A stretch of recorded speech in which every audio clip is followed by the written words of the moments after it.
आणि ते एक धक्कादायक बातमी आहे। राज्यामध्ये लहान मुलं आणि गर्भवती मातांना दिला जाणारा पोषण आहार हा खरंच पौष्टिक असतो का अशी शंका व्यक्त केली जाते। कारण काही दिवसांपूर्वीच नागपूरमध्ये शालेय पोषण आहारामध्ये मृत पक्षी आढळलेला होता। आता महाराष्ट्र शासनाच्या एकात्मिक बाल विकास योजनेच्या अंतर्गत गर्भवती मातांना दिलेल्या आहारामध्ये चक्क मृत साप सापडल्याचा प्रकार सांगली जिल्ह्यामधल्या पलूसमध्ये घडलेला आहे। आहारामध्ये मृत साप आलाच कसा याची चौकशी सध्या करण्याची मागणी नागरिकांनी केलेली आहे। आणि या संदर्भामध्ये अधिक माहिती देण्यासाठी आपले प्रतिनिधी कुलदीप माने सध्या सांगलीमधून आपल्या सोबत आहेत। कुलदीप, नेमकं काय घडलेलं आहे? चक्क मृत साप या पोषण आहारामध्ये आढळतो, किती हलगर्जीपणा? नक्की जी बाब समोर आले महाराष्ट्र शासनाकडून महिला व बाल विकास विभागाकडून एकात्मिक बाल विकास योजनेअंतर्गत जे माता आणि लहान बालकांना जो पोषण आहार दिला जातो, जो अशा पद्धतीचा पोषण आहार आहे। या पोषण आहारामधील पलूस तालुक्यामध्ये एक केस अशी समोर आली की याच पोषण आहारामध्ये एक मृत साप अशा पद्धतीच्या पॅकिंग मध्ये आढळलेला आहे। हे जर पॅकिंग आपण जर बघितलं, सुरुवातीला अगोदर हे जे पोषण आहाराचे काही घटक होते ते सेपरेट दिले जात होते, मात्र आता यामध्ये गहू, चणा डाळ, सोया पीठ, तांदूळ, मका, साखर, खाद्य हे एकत्रित करून अशा पद्धतीचं हे पॅकिंग आता या एकात्मिक बाल विकास योजनेअंतर्गत मातांना आणि लहान मुलांना दिलं जातं। यामध्ये अशा पद्धतीचा एक मृत साप आढळल्यामुळे खळबळ उडाले।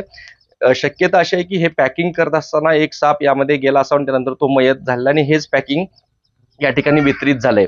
आता या सगळ्या एवढ्या गंभीर प्रकाराबाबत नेमकं प्रशासनाकडून काय पाऊल उचलले जातात हे देखील पाहणं महत्त्वाचं असणार आहे। कारण अशा पद्धतीनं लहान मुलांना आणि मातांना, गरोदर मातांना हे जे या ठिकाणी वितरित केले जाते ज्यामध्ये पोषण आहार म्हणून, त्या पोषण आहारामध्ये अशा पद्धतीनं गंभीर बाब आढळून आल्यामुळं साहजिक खळबळ उडले।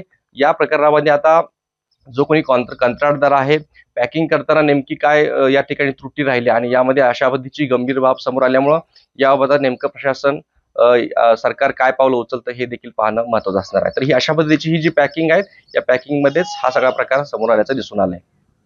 निश्चित अत्यंत धक्कादायक असा हा प्रकार आहे। कुलदीप, धन्यवाद दिलेल्या या संपूर्ण माहितीबद्दल। अत्यंत धक्कादायक प्रकार हा सांगली जिल्ह्यातल्या पलूस तालुक्यामध्ये घडलेला आहे।